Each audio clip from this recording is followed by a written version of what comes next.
With the people behind him, the Chief Minister goes confidently and in good faith to Baling in Kedah, accompanied by Singapore's Chief Minister, Mr. David Marshall, and Dato Sir Cheng Lok Tan, to meet Chin Peng, Secretary General of the Malayan Communist Party and Malaya's public enemy number one.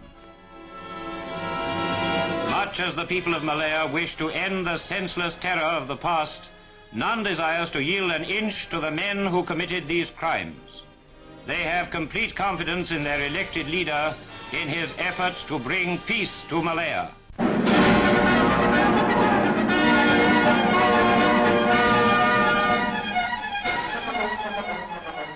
The eyes of the world turned for a fateful 2 days on Baling near the Thai frontier for talks between government representatives and communist terrorist leaders.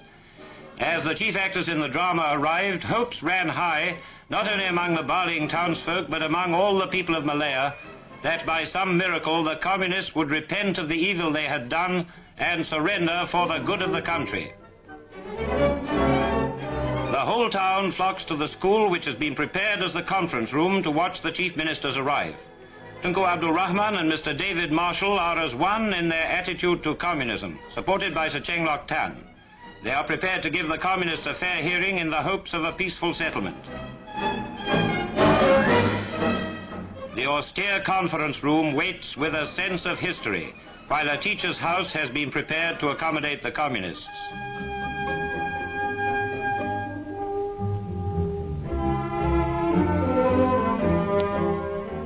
There is little ceremony in the arrival of the communist delegates. 2 ordinary police trucks with hard benches picked them up at the jungle edge and brought them into Baling.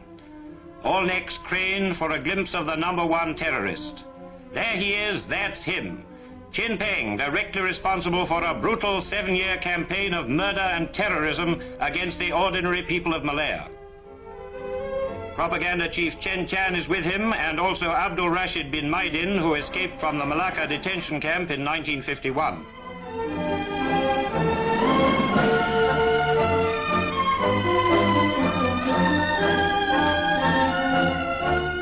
Nearly 100 pressmen and photographers wait expectantly as the talks are about to begin. The government delegation is confident, as well they might be, led by elected chief ministers with every right to speak with authority on behalf of the Malayan people.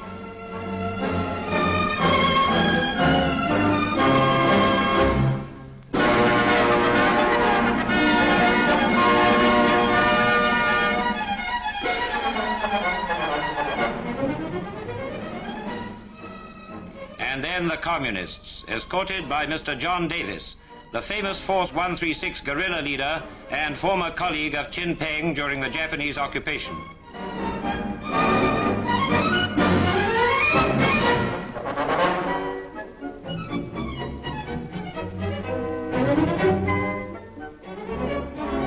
However starved his rank and file may be, it's obvious that the boss has been living well in his Siamese hideout.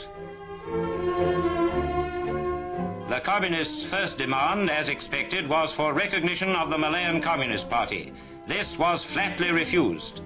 They then demanded complete freedom for all terrorists should they surrender, and the right to form a new political party. These demands were also turned down. The Tunku then yielded a point that surrendered terrorists could join existing political parties once they had proved their loyalty to Malaya. But further he could not go without imperiling the country's security. The crowd and pressmen waited tense while the talks went into night session. But the communists refused to accept the amnesty terms. The amnesty means surrender, they said. We will not accept surrender at any time. We will carry on the struggle to the last man. Thus proving beyond dispute that in their lust for power, they have no care or feeling for the ordinary people who long for the end of terrorism. There was no more that the Tunku could do without endangering the people he represents and the very country itself. So the communists returned to the jungle to continue their war, or to think again, certain of one thing, that they are now dealing with the people's representatives. Meanwhile, the chief ministers give the press a full account of what happened, freely answering all their questions. The Tunku declined to call the unsatisfactory outcome a breakdown. He is confident that the communists are so anxious to end the war that they will be ready for further talks when he returns from London. "I will never give in," he told them, "and the people of Malaya are with him."